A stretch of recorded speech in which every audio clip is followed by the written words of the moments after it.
Hey everyone, and welcome back to my channel Electric, where we make complex electrical and electronic components simple, visual and fun.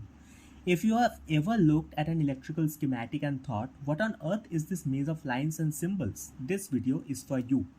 Today we are going to decode those mysterious diagrams step by step. So by the end, you'll look at a schematic and go, oh, that actually makes sense. Let's be honest, the first time you see an electrical schematic, it looks like a secret map written by engineers for engineers. But guess what? It's not as complicated as it looks. These diagrams are basically blueprints that show how current flows, how components connect, and how the circuit behaves.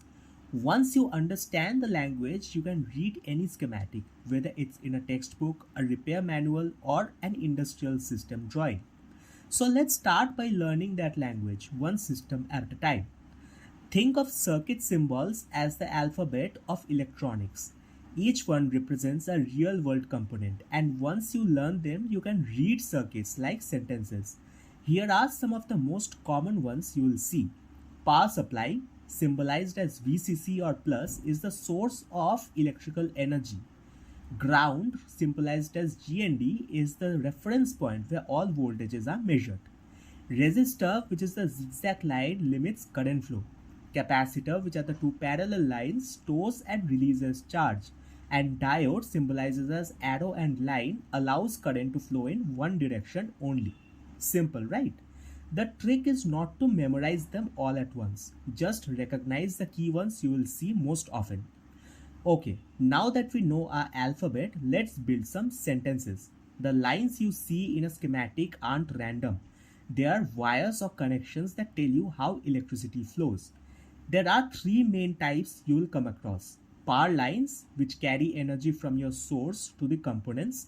Signal lines, which carry control or data signals between components. And ground lines, which provide the return path to complete the circuit.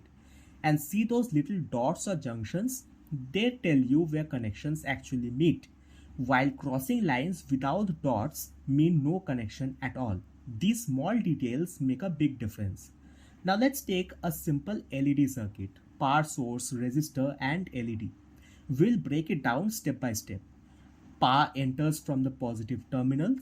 The resistor limits current to protect the LED, and the LED lights up as current flows through it and exits to ground.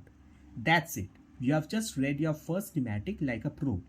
Every complex circuit, whether it's a fan regulator, a charger, or a motor controller, is built on the same principle. More components, yes, but the logic stays the same. So congratulations, you have just taken your first big step into the world of electrical schematics. But don't stop here. The best way to master this is to practice. Try picking any small circuit diagram from the internet or a hobby kit and identify components you now recognize. Trace the current path and see if you can explain what's happening. And hey, if you want me to make a part 2 where we decode industrial or complex multi-page schematics, drop a comment below and let me know. If you found this helpful, don't forget to like, subscribe and hit the bell icon so you never miss out on more smart and simplified explanations. Got more questions or want us to cover a specific interview topic? Drop it in the comments below. Thanks for watching and I'll see you in the next one.